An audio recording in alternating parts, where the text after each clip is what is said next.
Here we go. 2021 LGBTQ liberation from Stonewall to Black Lives Matter. All right, so I feel like it's a common misconception that Stonewall was like the beginning of queer organizing, and it was not. There was LGBTQ political organizing, but there wasn't a whole lot, and it was mostly underground because a lot of it was tied to communism, and McCarthyism was, rampant at the time still, um, and people, didn't want to have too radical of political views out there.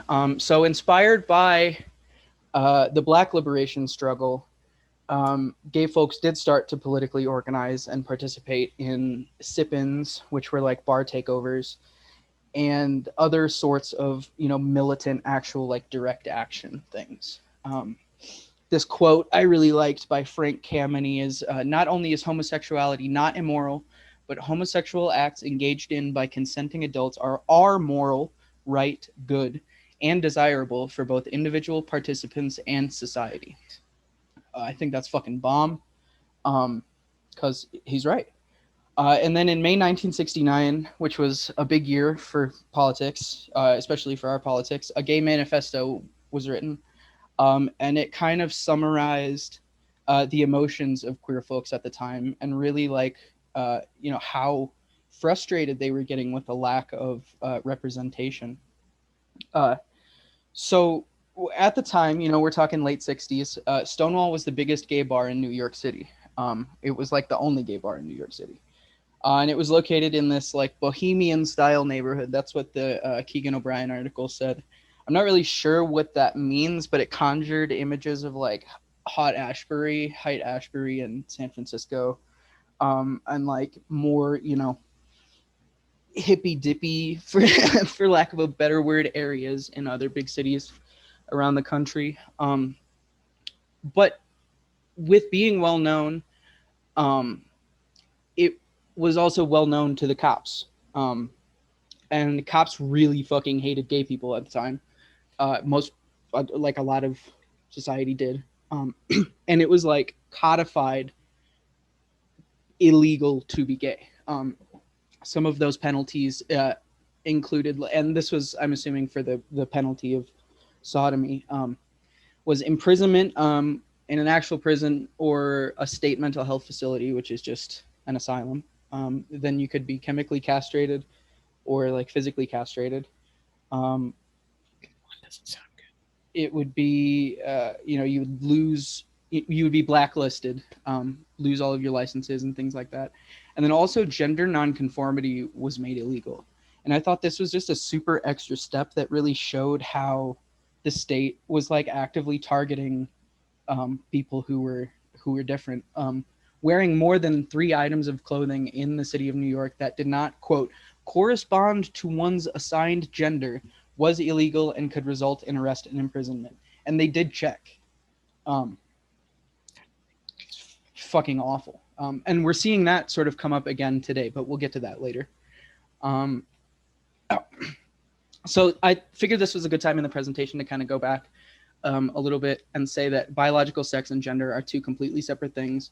And this was known in the scientific community at the time. This had been known for a long time. 1969 was 15 years after this John Money guy actually said in a presentation that they were two separate things, and he showed how they were two separate things. Gender is used organizationally by the ruling class and has been used organizationally by the ruling class since before modern capitalism, even during like mercantilism under the Medici. Um, man and woman categories existed, and expectations were placed on those groups um, societally. Abrahamic religions were used at that time, and they still are as a justification for that. And I thought that it was very interesting to note that the Council of Trent, which was the last, sort of like the final say on what went into the modern Bible, was in, I have my notes right here, is it 15 like 40 something? And then the rise of the Medici Empire, which is like basically mercantilism or early capitalism, was in the late 16th century. So I mean, it's really, they were very they happened at sort of the same time. And I say that to sort of prove, whoa, shit, to sort of prove my next point, which is just me saying that I think that the construction of gender actually helped realize the advent of capital and like modern capitalism in the first place. Um, and I can say that because they are inextricably linked. Um, and I'll get to that later. But for the end of this slide, nothing biologically indicates gender, and this is shown historically through norms such as like men or judges wearing wigs and like men wearing stockings. At some point in time, like pink was like a manly color, and blue was a a feminine color. But like now we don't. It has changed. So there's nothing in any of those things that shows any sort of permanence. And then to that end, colonizers specifically crushed other cultural expressions of gender because they were cultural expressions. And in crushing, that gender, they got rid of a portion of society that, is obviously necessary and needs to be accounted for. So the night of Stonewall, as I said before, the Stonewall Inn was well known to the police of New York City at the time. It wasn't uncommon for cops to bust in and like line patrons up and ask for their identification, and then arrest people who didn't have identification, or arrest people who had something indicating gender on their ID, and then they were like dressed not according to that gender. But what was uncommon for that night was extra violence. The cops were like smashing up extra shit. And they were being rough with more like radical patrons who were like talking back to the cops. And then what was also unlike usual is that like these raids usually would happen like earlier in the day or late, like way later in the night, when there wouldn't be very many people there. But this time it was like during peak hours. So people got kicked out, but they didn't like go home or anything. They hung around the outside of the bar. And then the neighborhood residents started to notice, and because it was like a more politically hip neighborhood, they kind of joined in. And obviously the cops didn't like that, and so they brought in the riot squad and the paddy wagons, and instead of being met with these like docile people, they were met with fucking rocks and bottles, and I put soup for their families because that's funny meme, but I don't know if they had any canned soup. They definitely had rocks, and they definitely had bottles, and those were definitely thrown out the heads of these cops. This slide is embarrassingly bare, but I mean, like, that wasn't the end of it. They didn't just like arrest everybody. There wasn't like a line, you know what I mean? This was a night long thing. The crowd that was leading these cops on this like night-long chase was mostly made up of black and brown trans youth. And that's also something that's not really talked about this particular night. It wasn't just it wasn't just a thing outside of the bar. It was a whole night of good shit. And it put some fear in the cops, and made the state well aware of the revolutionary potential of queer people in general. And it also made other queer people like aware of the power that they had. And so gay communists came in and did what they do. They distributed flyers, like on the night of, people came out and were distributing flyers saying things like, do you think gay people are revolting, or do you think this is the gay liberation? Like, you're damn right it is, like shit that I would imagine we would put on one of our flyers. Like, it's cool shit. And then coalition building began after that between homophile movement radicals and already existing gay political groups. And so the homophile movement was basically what the gay liberation movement was before it was the gay liberation movement. And so radicals at the time decided that, as they do, that the existing political groups were not going to be enough for what was needed in the movement. And so the Gay Liberation Front came out of this necessity, which is a nod to the National Liberation Front, which is the Vietnamese communists. And then it quickly spread to like a national thing. Organizations in most of the major cities. Um, I don't remember reading a time frame, but I'm sure there was.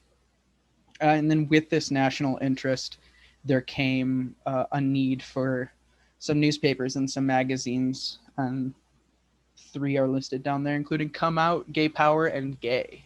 And these are all Gay Liberation Front magazines. So then the Gay Liberation Front organized protests, direct actions, and community support, similar to like the SIPNs I was talking about earlier, but with like direct influence from, at the time, what was the only like proletarian organization that was, you know, doing things like this, which was the Panthers. So they were taking direct influence from the Panthers and doing things like food distribution. They had social services like basic medical care, um, jail support, things like that. And the Gay Liberation Front is where Sylvia Rivera and Marsha P. Johnson, who are the two people that are most associated with the Stonewall movement, excuse me, they got their start in the GLF here. And then from the beginning, there was, excuse me,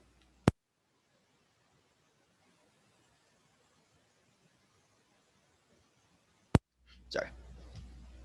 From the beginning, there were different sects in this Gay Liberation Front, and it led to these conversations about whether or not these folks should participate in other working class movements or only participate in, as the Gay Activists Alliance put it, issues exclusively devoted to the liberation of homosexuals and avoid involvement in any program of action not obviously relevant to homosexuals. Um, that doesn't seem like a very Marxist analysis to me, but it comes from this feeling of, you know, existing groups not putting enough energy towards actual gay causes. So the Gay Activists Alliance and the Gay Liberation Front did collaborate on a whole lot of shit, including the first march after Stonewall in memorial of Stonewall, with over 10,000 people in attendance. So like stuff did come out of that. So good stuff did come out of that. So going back to Sylvia Rivera and Marsha P. Johnson, like I said, both of them were active in the Gay Activists Alliance and the Gay Liberation Front, but they were often excluded. And it's because of this, like what I mentioned later here in the slide, this trans-exclusionary radical feminism, which is lacking Marxist analysis again. It's purporting to come from a sort of progressive analysis, which is the most unfortunate part of it. They were also excluded because of the Stalinization of a bunch of other leftist groups at the time. For example, I believe it was I'm looking at my notes here, the Socialist Workers Party, which was a Trotskyist organization in the US.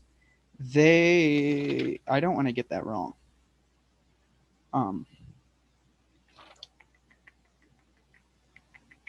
Anyway, there was a Trotskyist organization in the U.S. There were many that actively excluded trans folks because of a focus on patriarchy and a focus on things like that. As I said here in this slide, it's reactionary as fuck. It's reductionist, and it's not Marxist at all. But this era is when this line sort of came to be, and this line still exists today.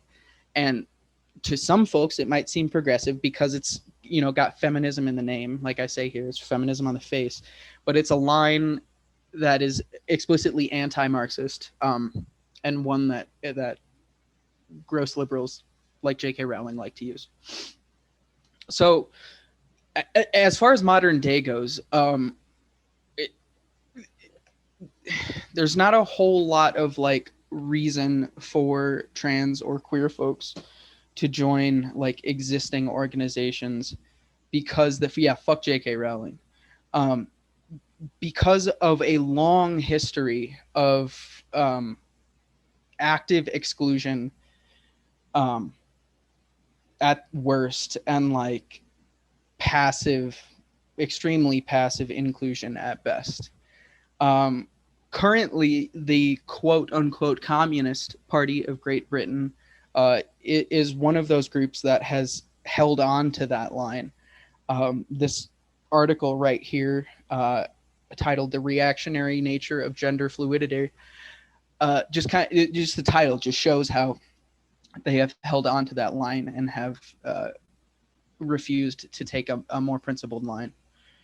Um, that being said, trans folks are among the most oppressed, and the left has consistently failed them. So, in the AIDS crisis, there was almost no help from the left, um, for reasons that I have already stated. And there was a lack of general social support to begin with, um, which was shown by Sylvia Rivera and Marsha P. Johnson. Um, uh, uh, Developed STAR. Sorry, I lost my train of thought there. Developed STAR, which is the Street Transvestite Action Revolutionaries, which was basically a social organization specifically devoted to trans rights. And trans folks still face long-term unemployment. It is like statistically much more difficult to get a job if you are an openly trans person, and industries that do employ openly trans people are much more resistant to organization. Um, that being said, Black trans folks are leading charges independent of existing organizations, and I think that is shown by, that's shown by things like the Black Trans Lives Matter March in Brooklyn that had over 10,000 people in attendance. It was in 2019. In my home city of Peoria, Illinois, there was actually more than one or there was a march for Black trans lives, and then there was a Black Trans Lives Matter march as well. One was in a KKK hotspot and what used to be a sundown town, and the other was in like the city. Um, and again, it was led by Black trans people, and it was independent of the organizations that existed there. Specifically, it was independent of the DSA. Like they had nothing to do with it, which was super cool. And internationally, trans folks are leading charges against repressive governments. We can look specifically at the Bolsonaro regime in Brazil, where uh, uh, Black Brazilians are working together with indigenous Brazilians, to show up and to fucking, lead the charge against these repressive governments. Um, so here in the U.S., obviously, like the Trump administration was like horrific for everybody, and the next slide has a bunch of like super depressing statistics too. So that's the warning. 2017, Betsy DeVos canceled some stuff that was like the only civil rights that existed for trans students. Then also under Trump, there was another it was only a memorandum, but it was still something that was legally binding, that declared trans people to be protected under like existing civil rights laws, was also rescinded. Then there was a bunch of like individual stuff in cities and states across the country that were rescinded in the interest of religious freedom. And I'm talking about bathroom bills. I'm talking about um, states putting things in, in their curriculums, like preventing teachers from talking about trans rights and trans issues. And that's because the United States government still has a vested interest in maintaining oppression against LGBTQ folks. And that does not matter who is in office. It doesn't matter if it's blue MAGA or if it's red MAGA. They all fucking hate us. Like, and literally want us dead. And because of the Trump administration, because of the specific harms that the Trump administration had done, the general social attitude has become, I say more reactionary and a little bit more violent. And I say that because in 2017, 28 trans people were killed, and of those like 28 people, statistically, non-white trans women make up 2/3 of homicides against LGBTQ people in general. So, I mean, statistically, we can see um, that there really isn't anything less than like a genocide against uh, black and indigenous trans people happening. And again, that's shown there by the statistic that black trans women have a life expectancy of 35 years in the United. I am assuming that's in the United States. I cannot remember if that's worldwide, but I would assume that's just in the United States. And then because prisons are sort of the intersection where all of these injustices meet up, the shit gets worse. This shit gets much worse in jails and prisons, and that's where a lot of black trans folk find themselves because of a variety of intersecting things. We go back to like the fact that it's difficult to get employment if you're trans. It's even more difficult to get employment if you're black and trans, and then that might force you into doing some things to get money that are illegal, which then, cases like Layleen Polanco, which was a 27-year-old Afro-Latinx trans woman who was originally arrested for misdemeanor assault, which that covers such a wide range of things. I have no doubt that was like foisted upon her.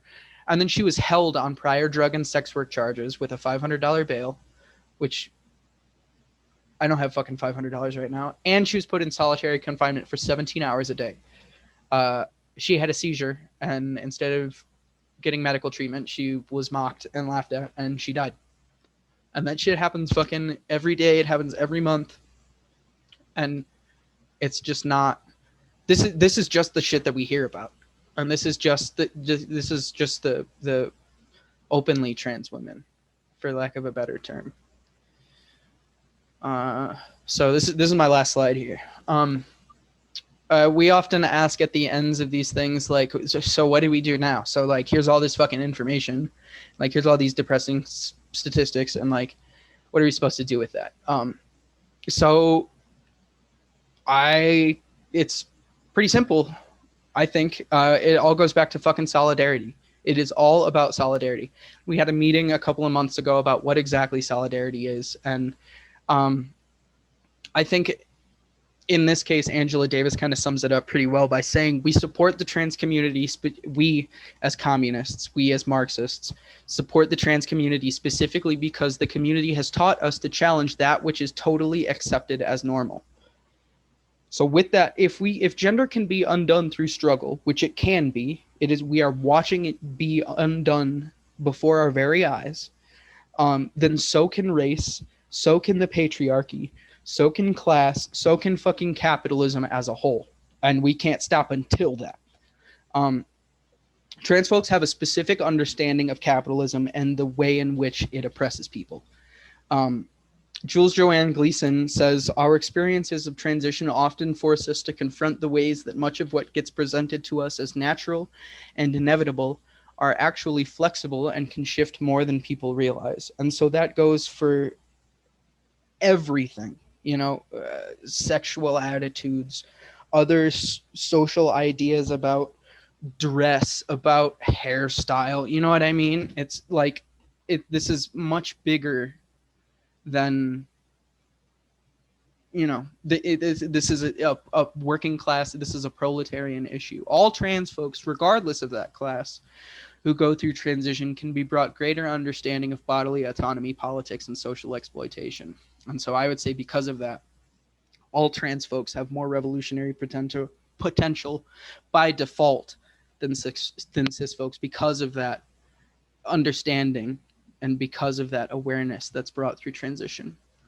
Gender is both a verb and a noun. So gender is gender in parentheses S are constantly changing individual categories, usually defined by the ruling class, almost entirely always defined by the ruling class. And it is also a material process of repression and violence. Parents enforcing gender roles. I think that conjures up enough imagery for me to stop there. And so because of that, we as Marxists, we as communists need to be paying attention to what the social attitudes of gender are, bring a dialectical analysis to what gender is. And in the groups that we have right now, we need to look at this history, and we need to have policies outlined of aggressive inclusion and centering of trans folks. And I think that's how we move forward. That's all I got.